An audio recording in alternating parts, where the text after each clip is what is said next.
Muchos años después, cuando volví a ver a Víctor, tenía a su prometida a su lado. Yo estaba allí con mi novio. Toda la mesa estaba llena de halagos y cumplidos. La gente los elogiaba a él y a la señorita Moe, diciendo que eran la pareja perfecta, un hombre apuesto y una mujer hermosa. Alguien preguntó cuándo se casarían. Él respondió, el próximo mes. Su tono era suave, su expresión, tierna, una calidez rara en él, pero al levantar la mano, casi sin darse cuenta, colocó un camarón pelado en mi cuenco. Capítulo 1. Por un segundo, el aire se congeló. Todas las charlas alegres se detuvieron de golpe. Cada mirada alrededor de la mesa se volvió hacia mí. Puff, solté una pequeña risa. Vaya, qué casualidad. Parece que la señorita Moe y yo hemos elegido el mismo color hoy. Me levanté con elegancia y, al pasar junto a Víctor, coloqué el cuenco con el camarón frente a Lisa Moe. Las mejillas de Lisa se tiñeron de un rojo intenso. El ambiente volvió a animarse. Todos empezaron a alabar lo atento y considerado que era Víctor. Él no volvió a hablar. Bajé la cabeza y guardé silencio. Sofía, tú también deberías comer, dijo Marco. Peló un camarón y lo puso en mi cuenco. Tomé los palillos y estaba a punto de levantar el camarón cuando Víctor dejó escapar una breve risa, seca y desdeñosa. Su mirada cayó sobre la parte superior de mi cabeza, silenciosa, oscura, exactamente igual que el día en que rompimos. Capítulo 2. De verdad no esperaba encontrarme con Víctor aquí.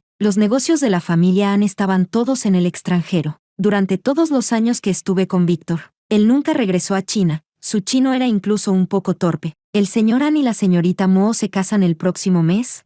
Me preguntaba si la boda sería en China o en el extranjero. Marco levantó su copa de vino. Intenté detenerlo, pero ya era demasiado tarde. Felicidades a la encantadora pareja. Les deseo un matrimonio largo y feliz. Marco se inclinó ligeramente, con una sonrisa educada y aduladora. No podía culparlo. Necesitábamos esa inversión, pero Víctor no se movió, ni respondió. Sus ojos color miel nos miraban desde arriba, fríos y distantes. Así era él, cuando algo o alguien no le importaba. Una sola mirada helada bastaba. Después, simplemente te ignoraba. Y así fue, nos lanzó a Marco y a mí una mirada indiferente, y enseguida apartó la vista, como si fuéramos aire. La mano de Marco, que sostenía la copa, se quedó rígida de incomodidad. Oh, solo es un compromiso, dijo Lisa con su voz dulce, rompiendo el silencio. Se apoyó cariñosamente en el brazo de Víctor. El chino de Víctor no es muy bueno. Tal vez no entendió lo que quisiste decir. No lo tomes a mal. Levantó su propia copa y la chocó suavemente con la de Marco. Pero antes de que Marco pudiera beber, Víctor habló. ¿Y cuándo piensan casarse la señorita Sofía y el señor Marco?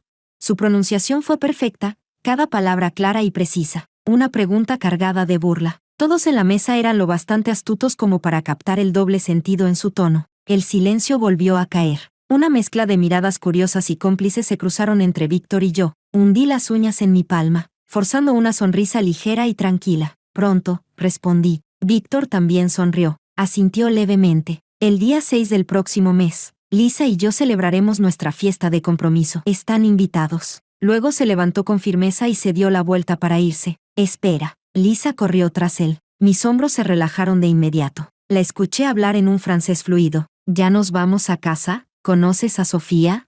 Víctor respondió. No, no la conozco. Capítulo 3. ¿Conoces al señor Ann?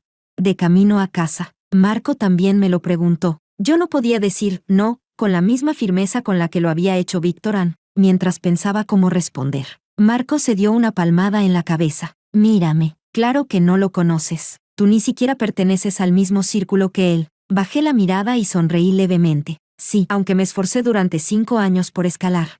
Entre Víctor y yo seguía existiendo un abismo imposible de cruzar. Y mucho más aún si pienso en aquella fea patita fea.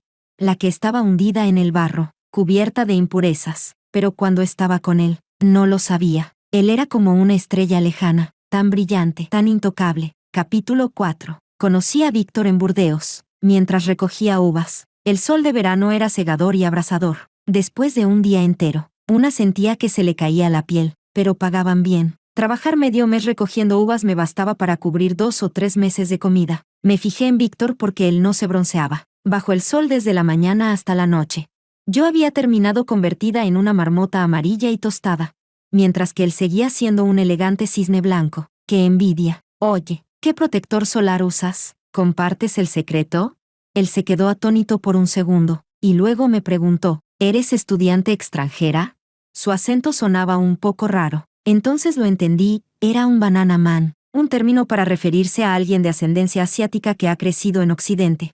Amarillo por fuera, pero con la mente de un occidental. No uso nada, nada en absoluto, respondió. Ni siquiera pudo repetir la palabra, protector solar, correctamente. Claramente no éramos del mismo mundo. Me preparé para retirarme. Cuando él volvió a preguntar, vacilante, ¿Cómo lo lograste? ¿Qué cosa? Estar tan morena. ¿Cómo lo hiciste? Dijo con torpeza, tartamudeando. Te envidio. Me quedé congelada un segundo, y luego me reí, divertida y frustrada a la vez. Él también rió. La luz del sol se reflejaba en sus ojos color té claro, como si una luna cálida y suave se escondiera en ellos. Ese era Víctor de hace 10 años. El Víctor adolescente. No era altivo ni distante. Al contrario, sonreía con facilidad. Le gustaba usar camisetas blancas y pantalones casuales color castaño. Le fascinaba investigar cómo lograr un tono de piel más saludable. Y le encantaba tocar la puerta de mi pequeño apartamento al caer la tarde. Pobre banana man. No podía permitirse ropa elegante. No tenía tiempo para ir a la playa a broncearse. Ni siquiera podía pagar un estudio para él solo. Y venía a mi lugar para escapar del ruido de sus compañeros de piso. Durante un tiempo, le puse una etiqueta muy simple. Pobre. Más pobre que yo. Y fui lo bastante considerada para no hacerle sentir incómodo, sin que se notara. Lo ayudaba a ahorrar, usando las redes chinas. Le recomendaba apartamentos baratos en París. Le buscaba pequeños trabajos fáciles. Y cada cierto tiempo, lo invitaba a disfrutar de mis comidas caseras. Para que se ahorrara algo en comida. Mucho tiempo después me enteré de la verdad. Esas pocas prendas, que usaba una y otra vez, eran solo porque tenía varias copias idénticas del mismo modelo. El ruido que tanto le molestaba en su casa. Eran los sirvientes y guardias contratados por su padre, y no fue a la playa porque, en realidad, toda aquella viña donde recogíamos uvas le pertenecía a él. Capítulo 5. Pero al menos has vivido tantos años en Francia, dijo Marco mientras conducía. Solo con la ventaja del idioma. Ya superaste a todos los que estaban hoy en esa mesa. Me tomó de la mano. Esta vez no habrá problema. Me consoló. La familia Ann siempre ha sido misteriosa. Que el heredero sea un poco raro es normal. No lo tomes tan a pecho. Curvé ligeramente los labios en una sonrisa. En realidad, Víctor nunca trató de ocultarme nada. Simplemente, al principio había una barrera de idioma entre nosotros. Su chino era torpe, mi francés, mediocre. Mi círculo era muy pequeño. La escuela, el trabajo, el apartamento. No tenía tantas oportunidades para descubrir lo diferente que era él. Pero una vez que empezamos a salir, las pistas comenzaron a aparecer poco a poco. Como un arroyo que murmura sin detenerse, ciertos pequeños objetos en su poder. Los restaurantes donde solíamos tener nuestras citas. Su manera de hablar, a veces sin filtro. Oh, quizá me equivoqué. Tal vez mi novio era rico, pero eso no tenía nada de especial. Mi padre también era rico, solo que era un rico sin corazón, egoísta y cruel. Mi madre, decidida a demostrar que podía vivir bien sin él, me envió a Francia justo después de los exámenes de ingreso a la universidad, porque la hija de la otra también se había ido a estudiar al extranjero, y yo no podía vivir peor que ella, o al menos, no podía parecer vivir peor. Por supuesto, en aquel entonces ya entendía que las personas no eran iguales, pero aún no comprendía que entre los ricos también hay diferencias abismales. Supe realmente quién era Víctor un año después de conocerlo, con coquetería y obstinación. Me convenció de rechazar el trabajo de recolección de uvas. Me invitó a su fiesta de cumpleaños número 20. Dijo que quería presentarme a sus amigos. La verdad, no quería ir. Él era un blanco por dentro, y sus amigos, seguramente, serían aún más blancos que él. Distinta raza, poco idioma en común. Y encima tendría que sonreír todo el tiempo hablando en una lengua extranjera. Pero el cumpleañero insistió. Incluso me había preparado el vestido. Cuando terminé mi trabajo de verano, volví a casa, me cambié de ropa y me maquillé. Mientras me arreglaba, me quejaba. Solo una fiesta de cumpleaños. ¿Y ya con vestido de gala y joyas a juego? ¿Va a comprometerse o qué? Me puse un abrigo ligero y salí apresurada. Cuando llegué, el cielo ya estaba oscuro. La dirección, además, me pareció extraña. Distrito V, a orillas del Sena. Un castillo centenario. Si no recordaba mal, ese lugar estaba cerrado al público. Prohibido para los turistas. Pero mi teléfono se había quedado sin batería. Di vueltas 2 o 3 veces. El cielo cada vez más oscuro. Finalmente, me acerqué con cautela. Los 2 guardias de la entrada me reconocieron al instante. «Sofía», asentí. Las enormes puertas se abrieron. Y fue como entrar en el Edén. Perfumes, luces, murmullos elegantes. Una escena de lujo que parecía irreal. Varias personas se giraron a mirarme. Reconocí algunos rostros famosos.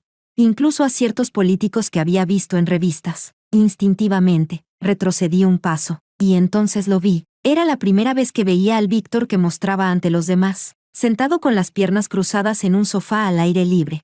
Rodeado de gente. Él, con la mirada baja, aburrido. Miraba el reloj con impaciencia, pero en cuanto me vio, sus ojos se iluminaron de repente, chasqueó los dedos, se levantó, y una sonrisa floreció en su rostro, como una gardenia abriéndose en una noche de verano. Cuando llegó hasta mí, ¡boom!, el cielo se iluminó con fuegos artificiales. Tomó mi mano, se inclinó y besó el dorso de ella. Su voz era tan melodiosa, que parecía el canto de una sirena susurrando. «Bienvenida, mi pequeña princesa». Capítulo 6. Víctor me amaba, sin lugar a dudas. No era solo cariño, era amor. El amor ardiente de un joven, como lava en movimiento, que con el paso del tiempo se volvía cada vez más caliente, más intenso. Yo caí en un sueño grandioso y brillante, tan hermoso que, al despertar, todavía podía sentir el calor de aquella lava, aunque en realidad, solo quedaba el frío en mis dedos. Dejé el anillo de diamante sobre la mesa, entre Víctor y yo. Eso era lo único que aún quedaba sin resolver. Fue en el 3er año de nuestra relación, una mañana como cualquier otra. Sus besos suaves y constantes me despertaron. Abrí los ojos y vi, frente a mí, un diamante tan grande como un huevo de paloma. «Sofía, ¿te casarías conmigo?» Después de 3 años juntos, su chino ya no tenía ni rastro de acento. Estaba medio arrodillado junto a la cama. Sus ojos tan limpios y transparentes que casi dolían a la vista. «Cuando te gradúes, nos casamos». «Sí». Lo abracé por el cuello, riendo de felicidad. «Sí». «Ay». Saqué el teléfono. Las noticias ya volaban por todas partes. Apenas media hora después de la cena. Las informaciones que antes estaban bajo llave, se habían extendido como el fuego. La única hija del clan Moo se casará con el misterioso heredero de una familia de élite. ¿Familias de élite? ¿Todavía existen? Repasemos las familias de élite dispersas por el extranjero. Fui abriendo los artículos uno por uno. Ni siquiera lograban sacar a la luz el apellido An. Mucho menos una sola fotografía. ¡Qué lástima! Mi antiguo teléfono había sido destruido por Víctor An cuando terminamos. Y el ordenador lo dejé en Francia, después de tantos años de relación. No tenía ni una sola foto de él. Y hoy, ni siquiera me atreví a mirarlo demasiado tiempo. Pero bastaba con imaginarlo junto a la señorita Moo. Debían de ser una pareja perfecta. El teléfono sonó. «Marco». «Sofía». Marco guardó silencio. Me había dejado frente al edificio. Y parecía tener algo que decir. «Sofía». Inhaló profundamente. «No importa si este proyecto sale o no, casémonos». Me quedé callada. Me levanté y caminé hacia la ventana. La noche era profunda. «Perdona». Fue un impulso. «No debí». «Está bien», dije, bajando la mirada. «¿De verdad?» Marco sonaba eufórico. «Entonces mañana compramos los anillos. El sábado cenamos con mis padres. El domingo visitamos a tu madre. Y el lunes vamos al registro civil». Mis labios se curvaron en una sonrisa, pero solo a medias. A los pies del edificio, junto al coche negro. Una silueta oscura, la piel aún tan pálida como siempre. Una chispa de cigarrillo entre los dedos. Y esa mirada alzada, precisa, directa. Víctor. Capítulo 7. Cerré las cortinas. Víctor y yo también habíamos tenido discusiones, y por muchas razones. Porque le conté a otro chico un chiste que él no entendió, porque le echó leche al arroz que yo había cocinado, o porque, una tarde luminosa, fui a darle una sorpresa y lo encontré esperándome en la puerta del aula, sin saber que yo había salido antes. Pero nunca, ninguna discusión, duró una noche entera, y mucho menos algo tan dramático como ahora. Víctor esperando abajo, como si estuviéramos en una telenovela triste. Guardé el anillo de diamantes en el cajón y cerré con llave. Apagué la luz de la habitación. Marco y yo, al final, no llegamos al registro el lunes, ni siquiera a la cena del fin de semana con sus padres. El asistente de Víctor había respondido. El proyecto le parecía prometedor. Pero el plan debía ser modificado. La empresa volvió a entrar en ese modo frenético de días y noches sin descanso. Como fundadores, Marco y yo, por supuesto, estábamos metidos hasta el cuello. Y no creía que Víctor estuviera usando su posición para vengarse. Si decía que el proyecto era bueno, era porque realmente lo creía. Si decía que el plan necesitaba cambios, era porque algo faltaba. No porque quisiera hacerme pagar por haberlo dejado esperando toda la noche. Cuando por fin terminamos la nueva versión, una que todos en la empresa aprobaron sin objeción, había pasado ya medio mes. Al día siguiente, sería la fiesta de compromiso de Víctor y Lisa. Capítulo 8. Dudé un momento si debía contarle a Marco mi pasado con Víctor. Marco era un hombre muy estable. Después de romper con Víctor, regresé a mi país. En mi primer trabajo conocí a Marco. Él estaba en el área técnica, yo en diseño. Trabajamos juntos 3 años, hasta que decidimos emprender por cuenta propia, a diferencia del romanticismo con Víctor. Con Marco no había momentos que merecieran un recuerdo especial. Comenzamos a salir porque, tras cerrar nuestro primer gran contrato, bebimos unas copas de más en la cena de celebración. Camino a casa, Marco dijo de repente, nos llevamos bastante bien, ¿por qué no lo intentamos? Y la verdad, no vi ningún motivo para negarme. Asentí. La relación se profundizó el día que mi madre tuvo una crisis. El hospital no pudo localizarme. Llamaron a la empresa, y Marco fue quien acudió. Desde entonces, supo todo sobre mi familia y mi pasado. Hablamos de matrimonio porque, por aquella frase en la cena, pronto. Antes de eso, en realidad, nuestra relación no había llegado tan lejos. Quizá porque me oyó decir que si aquella noche me pidió matrimonio por teléfono. Él siempre había sido cuidadoso en el amor, tan prudente como en todo lo demás. Olvídalo. El proyecto que sigue aún necesita que él negocie con la familia Ann. Saber lo que ocurrió en el pasado solo afectaría su juicio. Víctor seguramente solo regresó para colaborar con los Moe en su fiesta de compromiso. No tardará más de unos días en irse. Cerré el chat con Marco y volví a la lista de contactos. Deslicé el dedo. Encontré un avatar dibujado a mano, una flor de gardenia. El nombre, escrito en mayúsculas, XU. Ese era el número de WeChat de Víctor. Capítulo 9. Víctor no solo tenía WeChat, también tenía cuenta de QQ, incluso una en Weibo, y en todas ellas, yo era su única amiga. Y además tenía cuenta en Taobao. Hubo una época en la que se obsesionó con vaciar mi carrito de compras, enviándome los paquetes por avión para darme sorpresas. Infantil. Claro que no era el único infantil. Yo tampoco había pensado nunca en dejarlo. Después de aquella fiesta de cumpleaños, empecé a entrar en su mundo. Al principio, solo asistía de vez en cuando a reuniones con algunos de sus amigos. Él me tomaba de la mano. No permitía que me ofrecieran alcohol, ni que fumaran delante de mí. Siempre me presentaba abiertamente. Ella es mi novia. Con el tiempo, cuando todos en su círculo ya sabían quién era yo, comenzó a presentarme a su familia. La familia Ann, aunque discreta, no estaba en decadencia. Solo en París tenían varios parientes, más o menos cercanos. La mayoría de la generación joven eran chicas, y él, sin ningún reparo, delante de todas ellas me servía vino, cortaba la carne, pelaba camarones, me cuidaba con esmero. Recuerdo que una de las chicas abrió los ojos de par en par. Se llamaba Annie. Era prima de Víctor. Aprovechó un momento en que él se había alejado, y me preguntó, como si hubiera visto un fantasma, Dios mío, ¿cómo lo haces? Todos sabían que yo era la debilidad de Víctor. Por mí, se quedó a vivir en París. Por mí, soportó un apartamento diminuto de menos de 30 metros. Por mí, aquel joven orgulloso y altivo, se transformó en un caballero amable y dulce. Yo me perdí en esa ternura. Año tras año. En aquel entonces no lo sabía. La ternura también puede ser un arma de filo suave, pero que mata de verdad. Capítulo 10. Lo primero que se desmoronó fue mi apartamento en París. Aquel lugar, aunque pequeño, tenía una ubicación perfecta y un alquiler razonable. Los dueños, una pareja de ancianos amables y cariñosos. Me encantaba vivir allí. El año en que Víctor se graduó, empezó a encargarse de los negocios familiares, y los atascos en el centro de París, durante las horas punta, eran insoportables, así que me mudé a su villa en las afueras. Después, lo siguiente que cayó fueron mis trabajos de medio tiempo. Víctor ya llevaba tiempo molesto con esas ocupaciones que le robaban el tiempo que pasábamos juntos. Aunque yo insistía, él no decía nada más, pero a medida que su agenda se volvía más apretada, mis trabajos tuvieron que ceder el paso a su ritmo. De lo contrario, vivíamos bajo el mismo techo, pero sin cruzarnos nunca. Y luego, lo siguiente que desapareció fue, tal vez, mi propio yo. Comencé a gastar el dinero de Víctor.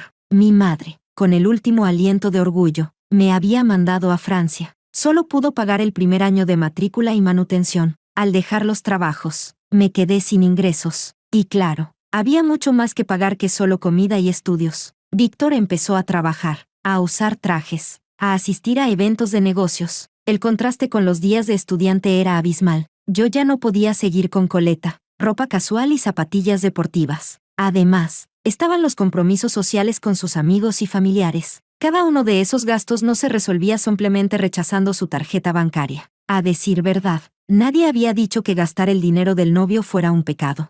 Al fin y al cabo, ese dinero lo gastaba por él, para él, pero cuando le informaba de algún gasto grande, Víctor fruncía el ceño, molesto. Sofía, lo mío es tuyo. ¿Por qué sigues tratándome como a un extraño? Y luego se acercaba a besarme, hasta que yo, entre risas y jadeos, le pedía que se detuviera. Aquello, que me hacía sentir una ligera incomodidad que no sabía nombrar. Terminaba siempre así, suavemente, sin explicaciones. La verdad es que en ese tiempo ni siquiera tenía espacio para pensar. Ya no hacía trabajos extras, pero estaba más ocupada que nunca. Aprendía idiomas. Montaba a caballo. Esquiaba. Estudiaba las grandes marcas de lujo, los diseñadores independientes, la historia y la cultura de cada país europeo. Aquel grupo de jóvenes criados en Europa, los hijos de las élites. Hablaban francés, inglés, alemán, español, italiano, 5 idiomas, como si nada. No quería quedarme paralizada en una reunión si soltaban una frase que no entendiera, ni ser la única que necesitara que Víctor me enseñara desde cero cada deporte nuevo. Quería acercarme más a sus hermanas, a sus primas, al menos, poder entender de qué hablaban, y no sentarme allí, muda, como un adorno bonito pero vacío. Por supuesto, yo sabía bien que todo eso era solo la distancia entre Víctor y yo, pero los jóvenes tenemos esa valentía ciega, ese impulso de lanzarnos sin pensar. Víctor me amaba tanto, y yo también lo quería muchísimo. Entonces, ¿por qué no intentarlo? Dar todo de mí. Subir al árbol. Trepar la montaña. Acercarme un poco más.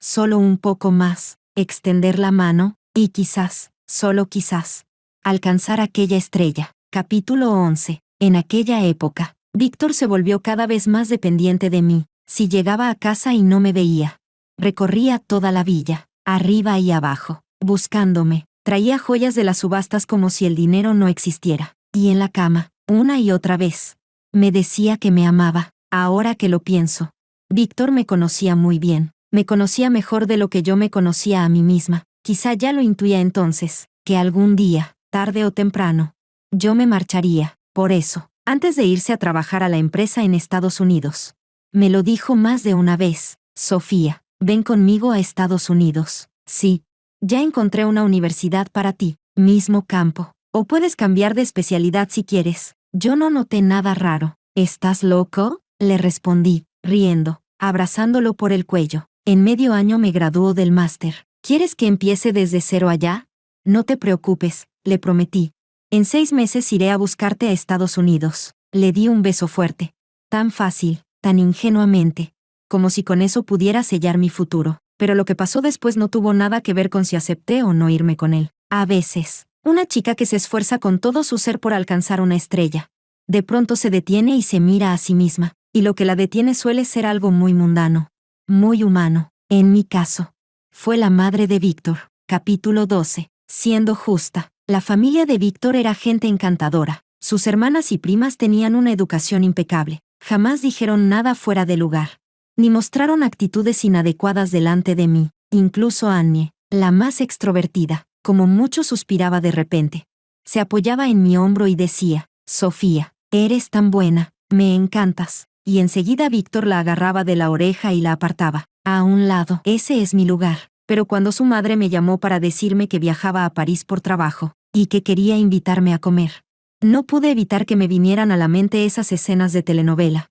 Del tipo: te daré X millones, pero aléjate de mi hijo. Por alguna razón absurda, no se lo conté a Víctor. Quería ver con mis propios ojos cuál era la verdadera actitud de su madre hacia mí. Reservé el restaurante con 3 meses de antelación. Practicaba una y otra vez las normas de etiqueta en la mesa, para no cometer errores, pero nada de eso sirvió. La madre de Víctor mandó un coche para recogerme, y me llevó directamente a la residencia de Lausanne en París. Allí me ofreció una auténtica comida sangainesa. El ambiente fue agradable, incluso armonioso. La madre de Víctor era hermosa, esa clase de belleza que nace del interior. Una elegancia grabada en los huesos. También era muy conversadora. Su chino era mejor que el de Víctor cuando lo conocí. Aunque tenía un marcado acento de Shanghái, me contó que nunca había estado en esa ciudad, pero que su madre era sangainesa. Me dijo que la abuela de Víctor era francesa. Y por eso él eligió venir a estudiar a una escuela de negocios en París. Víctor heredó de ella el color de los ojos y la nariz perfecta, dijo sonriendo. Tú también eres muy guapa. Me miró con esa sonrisa tranquila. El año pasado, en Ginebra, Víctor compró un anillo de diamantes por 30 millones. ¿Verdad? Era para ti, ¿no?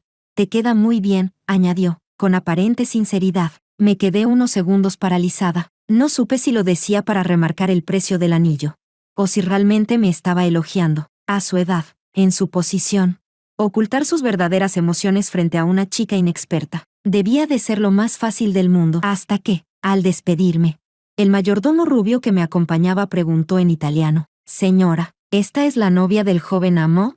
Y ella respondió, también en italiano: «¿Novia?» Seguía sonriendo. Va, lo importante es que los chicos se diviertan. Capítulo 13. Rechacé amablemente el coche del mayordomo, con la excusa de querer caminar para hacer la digestión. Caminé junto al Sena, sin rumbo, durante un buen rato, fuera intencional o no. En aquel momento lo entendí todo. Presentarme públicamente como su novia. Regalarme un anillo de diamantes de precio astronómico, para ellos, todo eso. Era como si Víctor le pusiera un nombre cariñoso a su gato, o le comprara un juguete nuevo. Lo importante era que se divirtiera. Y de pronto entendí también los suspiros de Annie. Sofía, eres tan buena, me encantas. Lástima que nunca serás mi cuñada. Me senté junto al río, melancólica, y pasé allí varias horas. La verdad es que todos estos obstáculos ya estaban escritos en mi propio guión mental. Nunca esperé que la familia Ann me aceptara fácilmente. No importaba. Una chica valiente y obstinada solo necesita unas horas para recomponerse. Yo era joven. Apenas tenía 22 años. Tenía tiempo de sobra para subir. Para demostrarles a todos que Víctor y yo no éramos solo un juego. Pero quizá el destino ya lo tenía planeado. Aquella misma noche recibí una llamada desde China. Era del hospital. Desde el divorcio de mis padres. Mi madre había sufrido depresión, aunque siempre había seguido el tratamiento y tomaba su medicación. Su estado estaba controlado. En los últimos años no había vuelto mucho a casa. Pero hablábamos por video con frecuencia. Solo que, en los últimos 6 meses, la mayor parte de mi tiempo libre se la había dado a Víctor. Tomé el primer vuelo esa misma noche. En el hospital me dijeron que la depresión se había agravado. Complicada ahora con ansiedad severa. Gritaba. Lloraba, exigía ver a su hija. Ya había intentado suicidarse varias veces. Ni siquiera pasé por casa. Llegué al hospital a las 2 de la madrugada. La sala estaba llena de ruido. «Lárguense todos», gritaba mi madre. «¿Dónde está mi Sofía? ¿Qué le hicieron a mi Sofía?» Abrí la puerta apresurada y corrí hacia ella. «Mamá», grité. Ella se quedó helada, mirándome. Me acerqué para tomarle la mano. De repente, levantó la suya y me abofeteó con toda su fuerza. «Perra». Capítulo 14. Aún recuerdo que era principios de verano. En París el aire seguía fresco. Pero en Jiangchen el calor ya era pegajoso. No tuve tiempo de cambiarme de ropa. El sudor me empapaba la espalda. Aquel bofetón hizo que toda la habitación del hospital se quedara en silencio. Mi madre intentó golpearme de nuevo. «Perra, sinvergüenza, suéltenme». El médico tuvo que ponerle una inyección sedante, para que se calmara. Me quedé desconcertada mucho tiempo, antes de aceptar que aquella mujer delante de mí era realmente mi madre. Entré en el baño. En el espejo agrietado vi mi propio reflejo. Una corriente helada me recorrió desde los pies. Se mezcló con el sudor de mi espalda, y me subió hasta la cabeza. ¿5 años? ¿En solo 5 años me había convertido en esto? Cabello rizado y perfecto. Maquillaje impecable. Un vestido caro. Un bolso cuyo precio equivalía al salario de varios años de una persona común. En mis recuerdos, alguien más lucía así, la amante mantenida por mi padre. Retrocedí asustada. El tacón se me trabó en el pie. Caí al suelo. El teléfono se me escapó de las manos. Sonaba una llamada. Víctor, con la mano temblorosa. Colgué. Necesitaba calmarme. Solo calmarme un poco. Me senté en un rincón del baño, ignorando los mensajes de Víctor, tocando la pantalla una y otra vez, buscando alguna salida para mis emociones, pero me di cuenta de que Todas mis amistades en esos 2 años tenían algo que ver con él. Abrí el correo electrónico sin pensar, y ahí estaba, una carta de mi tutor. El tono era severo. Señora Sofía. Esta es la última advertencia formal. Si antes del próximo miércoles no recibo su versión corregida de la tesis, su trabajo será considerado reprobado. Por favor, tome esto en serio. Mi cabeza zumbó. Había entregado la tesis 3 meses atrás. Sabía que no pasaría a la primera. Pero la llegada de la madre de Víctor me había hecho perder por completo el foco. Revisé los correos anteriores. Todos eran boletines de marcas de lujo. Invitaciones a ventas privadas. Publicidad de diseñadores. Entre ellos, unos cuantos mensajes de mi tutor, que yo simplemente había ignorado. Busqué mis calificaciones. Los primeros 2 años, excelentes. Luego, buenas. Después, regulares. Y este año, apenas aprobadas. Sentí como si aquel bofetón me hubiera despertado de un largo sueño. ¿Qué había estado haciendo todos estos años? Aprendiendo alemán, español, italiano, montando a caballo, esquiando, ¿y lo que de verdad debía aprender? ¿Y mis metas originales? Cuando vi a mi madre en ese estado, mi primera reacción no fue preocuparme por su enfermedad, fue pensar, con esto, la familia Ann jamás me aceptará. Me reí. Y las lágrimas empezaron a caer sin control. Apenas tenía 22 años, y ya no sabía quién era. Capítulo 15. Le pedí a Víctor que termináramos, con calma. Él voló de noche desde Francia para enfrentarse conmigo. La escena no terminó bien. Era un joven orgulloso, rebelde. Y aquella era su primera relación. Ser abandonado lo destrozó, entre el desorden de la habitación. Me lanzó una y otra vez la misma pregunta. ¿No te traté bien? ¿No quieres venir a Estados Unidos? ¿Conociste a otro? ¿O todo esto fue solo un juego para ti?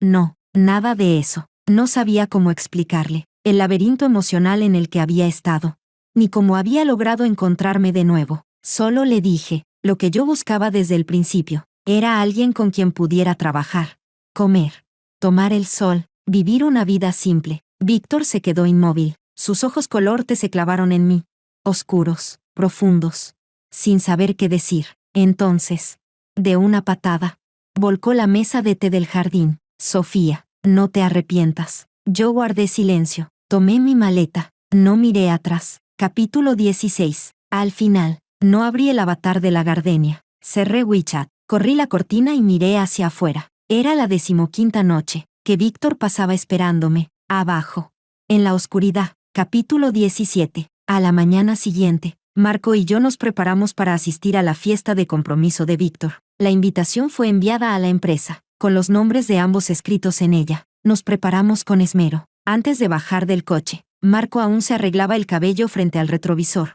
Si hago algo mal más tarde, recuérdamelo. Era un tipo de tecnología. En estos 2 años había aprendido a beber y a socializar, lo cual ya era un logro, pero nunca había estado en una ocasión así. Tranquilo, le dije, desabrochando el cinturón de seguridad. No pasará nada. Éramos una pequeña empresa sin importancia. Si no fuera por aquellas palabras impulsivas de Víctor durante aquella cena, jamás nos habría invitado. Allí todos serían grandes personalidades. ¿Quién podría tomarnos en serio? Gracias a haber asistido a tantas recepciones con Víctor en el pasado, no sentía ni un poco de nervios. Mostré la invitación con naturalidad, y un empleado nos guió hacia el interior. Pero la situación no era como la había imaginado. No había violines, ni torres de champaña, ni el bullicio de perfumes y trajes elegantes. El enorme jardín estaba vacío. Miré hacia el sol sobre mi cabeza. La invitación decía claramente 12 del mediodía. No había error. Por aquí, señorita. Por aquí, señor. Nos separaron a Marco y a mí. Hasta ese momento, aún no me pareció extraño. Después de todo, ya había sido lo suficientemente clara. No evitaría el contacto profesional, pero en privado. No quería volver a tener ningún lazo con Víctor. Víctor ya no era aquel joven apasionado de hace 10 años. Tenía su orgullo y su dignidad. Si 5 años atrás no insistió demasiado, mucho menos lo haría ahora. En una recepción interior no era raro separar primero por género y luego reunir a todos. Pero cuando seguía a aquel hombre, que parecía un asistente, hasta una sala y empujó la puerta, frente a las enormes ventanas, solo estaba Víctor. Capítulo 18. Qué difícil es verte. Entré, y la puerta se cerró detrás de mí. Víctor no se giró. Su voz tenía un matiz de ironía. Mis ojos pasaron por su espalda y se posaron en la alfombra. Suspiré en silencio. ¿Quieres beber algo? Víctor se dirigió al bar. ¿Hoy no era la fiesta de compromiso del señor Ann?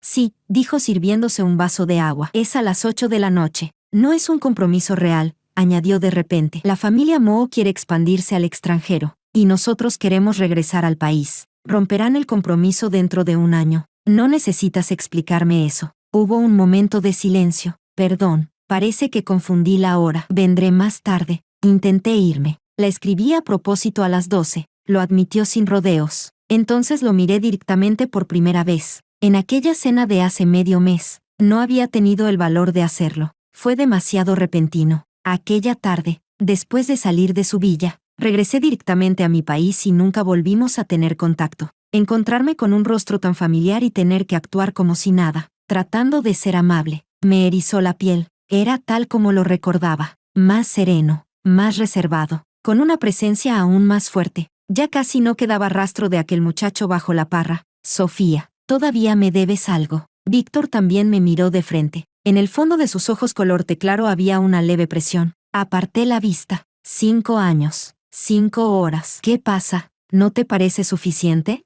Él siempre había sido demasiado amable conmigo. No estaba acostumbrada a ese tono cargado de reproche. Mi vuelo es a las 10:30 de la noche, dije. Y no volverás, ¿verdad? Añadió él. Relajé los hombros. Al final, cedí. De acuerdo. Capítulo 19. Cuando uno está enamorado, siempre hay algo que decir. A mí me encantaba hablar bien de Jiangchen. Le pinté a Víctor 1000 ilusiones. Si vas a Jiangchen, te llevaré a comer tofu dulce. Si vas a Jiangchen, te mostraré las gardenias de la ciudad. Si vas a Jiangchen, cruzaremos el río Yangtze. Es 100 veces más majestuoso que el Sena. Cada uno regresó a cambiarse de ropa. Y luego nos encontramos en una calle de Jiangchen. Era finales de octubre. Ya no había gardenias. Primero lo llevé a comer bocadillos. Luego al ferry. Había aperitivos en el ferry. En cuanto se sentó, empezó a pelar semillas de girasol para mí. Yo miraba la superficie del río, fingiendo no verlo. De pronto, Víctor preguntó en voz baja, ¿él te trata bien?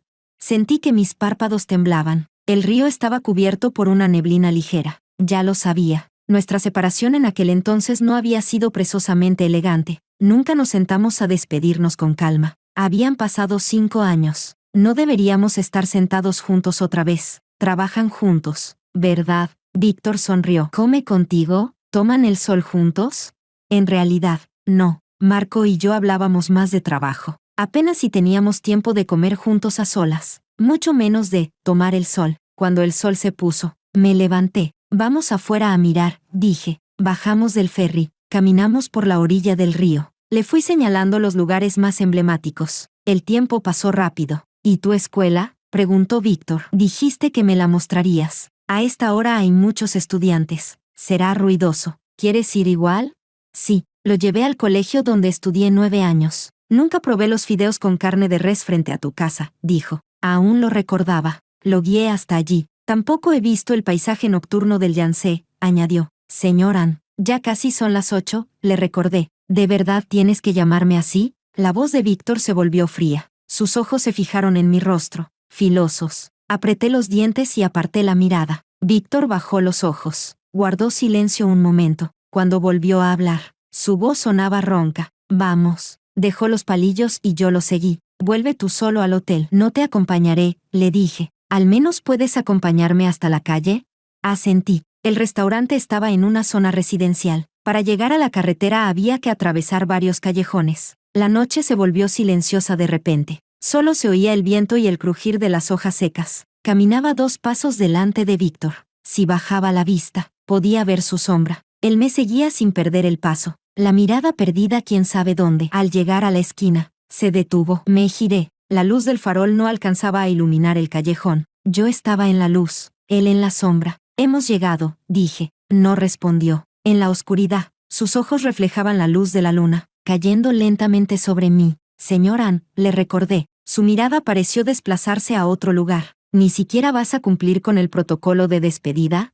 Me quedé inmóvil, cerrando el puño. Está bien, sería la última vez. Retrocedí 2 pasos, entrando en la penumbra. Me puse de puntillas. Víctor se inclinó al mismo tiempo. El aroma familiar me envolvió. Un roce a la izquierda, otro a la derecha, un beso en la mejilla. Bajé los talones. No alcancé a pronunciar el adiós cuando sentí su brazo alrededor de mi cintura. Sofía. Capítulo 20. Sofía. Víctor me abrazó, su rostro enterrado en mi cuello. Vuelve. Sí. Sofía. Vuelve conmigo. No iré a la fiesta de compromiso. Ni un minuto. Me estrechó con fuerza. Su voz ronca. Me arrepiento. Hace 5 años no debí dejarte ir. Vuelve conmigo. Puedes vivir donde quieras. En Francia. En Estados Unidos. En China. Tú decides. Vine esta vez solo para encontrarte. Ven conmigo. ¿Y después? Pregunté, mirando la luna en el horizonte. Después, seremos como antes. Eso es imposible. Mi voz se mantuvo serena. ¿Por qué imposible? Víctor me soltó. Aquellos años te hice sufrir. Fue mi culpa. No tienes que seguir mis pasos. ¿Solo ser tu canario dorado? Muchas cosas ya las había comprendido aquel año, después de regresar del hospital a París, antes incluso de pedirle la separación. Ya lo había pensado todo. La riqueza de generaciones no es algo que una persona pueda alcanzar solo con esfuerzo. Tocar las estrellas siempre fue una ilusión. Junto a una estrella, solo puede haber otra estrella. Víctor, por primera vez lo dije en voz alta. Si no hubiera terminado contigo en aquel entonces, ¿de verdad me habrías casado al graduarnos? Víctor apretó mi mano con fuerza. Su rostro palideció. Lo sabía. Hasta Annie lo entendía. ¿Cómo no lo sabría él? Quizás lo supo desde el principio. Nunca podría casarse conmigo. No podía casarme, pero sí tejerme un sueño, con su ternura, su favoritismo, su amor ostentoso, su lujosa propuesta. Tejió para mí un sueño brillante y hermoso. Un sueño que me hizo creer que quizás sí tenía derecho a ser la princesa a la que él se inclinaba para besar. Si no hubiera sido por aquella bofetada en el hospital, tal vez de verdad me habría ido con él a Estados Unidos. Y año tras año, me habría convertido en la clase de persona que más despreciaba. ¿Y ahora? Pregunté, aunque dijera que sí. ¿Podrías casarte conmigo? Él era el único heredero de la familia Ann. Incluso su compromiso tenía un propósito comercial. Solo había que esperar un poco más. Esperar. Negué con la cabeza. No quiero eso. No nací para ser la esposa de nadie. Quiero ser yo misma. Al fin y al cabo, repetí aquellas palabras de hace años. Yo solo buscaba a alguien con quien pudiera trabajar, comer y tomar el sol. Los ojos de Víctor se llenaron de lágrimas. No pudo decir una palabra más. Gracias, le sonreí, por haberme dejado ir en aquel entonces. Saqué del bolso el anillo de compromiso y lo puse en su mano. Le di la despedida que debía haber llegado 5 años atrás. Adiós, Víctor. Capítulo 21. No volví a la fiesta de compromiso. Tampoco supe si Víctor fue. Las noticias en su círculo siempre estaban selladas con discreción. Solo 3 días después recibí un paquete. Víctor me había devuelto el anillo de diamantes. Al final, nunca colaboramos con la corporación Ann. El responsable de aquel lado fue muy amable al explicarlo. La expansión de Ann en el continente apenas comenzaba. No éramos su mejor opción. Luego nos recomendó otros socios. Tampoco Marco y yo llegamos al final. El día del compromiso, mientras a mí me llevaban donde Víctor, a él lo invitaron amablemente a salir del lugar. No era tonto. Con la reacción de Víctor en aquella cena, seguramente ya sospechaba algo. El amor entre adultos siempre se mide por el equilibrio de intereses. Medio mes después, Marco me dijo, Sofía, creo que lo nuestro funciona mejor como compañeros. Medio año más tarde, cuando el proyecto empezó a estabilizarse, Marco dejó la empresa. Seguimos siendo amigos. De vez en cuando comemos juntos. Compartimos chismes de la industria. 2 años después, mi empresa enfrentó su primera crisis de disolución. Vendí aquel anillo de diamantes. La compañía resurgió, y su tamaño se duplicó 2 veces. 3 años después, mis activos superaron los de mi padre. Recuperé, poco a poco, todo lo que pertenecía a mi madre y a mí. Su depresión y su ansiedad no volvieron jamás. Tampoco volvió a confundirme con otra mujer. Nunca más me perdí a mí misma. Sé quién soy, sé lo que hago, sé en quién quiero convertirme. Capítulo 22. Nunca volví a ver a Víctor. Ni siquiera escuché noticias suyas. Nuestros amigos en común desaparecieron junto con aquel teléfono destrozado. Pasaron otros 5 años. En ese tiempo, me enamoré y me enfrenté con mi mayor rival en los negocios. Tras años de competencia feroz, terminamos decidiendo pelear bajo el mismo techo. El día de la boda, el sol brillaba con fuerza. No sé qué suerte tuvimos, pero el coche nupcial avanzó como si alguien abriera paso delante, todo el camino despejado. La ceremonia fue animada. Mi familia, mis amigos, mis socios, todos estaban felices. Mi flamante esposo bebió tanto que casi muere del alcohol, pero al oírme decir, si te mueres, heredo todo y me vuelvo a casar, Se limpió la boca de inmediato. Ayúdame a levantarme. Aún puedo seguir bebiendo. Qué hombre tan escandaloso. Cuando lo llevé a casa, tambaleándose, vi en la puerta del jardín una cosa inesperada. Atada al portón de hierro, había un ramo de gardenias, blancas, fragantes. De inmediato recordé aquel avatar de una flor de gardenia. Recordé, si vas a Jiangchen, te llevaré a ver las gardenias de la ciudad. ¿Por qué gardenias? Víctor, ¿sabes a qué me recuerdas? Cariño, sé seria. ¿A qué? A una flor de gardenia, elegante y hermosa. ¿Por qué? Porque siempre lo recuerdo. Aquel joven de 20 años, en el momento en que me vio, sonrió, y su sonrisa se pareció tanto a una gardenia que florece en una noche de verano. Aunque fue un sueño, siempre fue un sueño dulce y perfumado. Tomé el ramo de gardenias. Qué aroma, exactamente igual al de mis recuerdos. Entonces mi recién esposo se acercó de repente, tomó mi mano y dijo, vamos a casa, esposa. En la vida, uno siempre encuentra a dos personas, una que se queda en el corazón y otra que permanece en la distancia.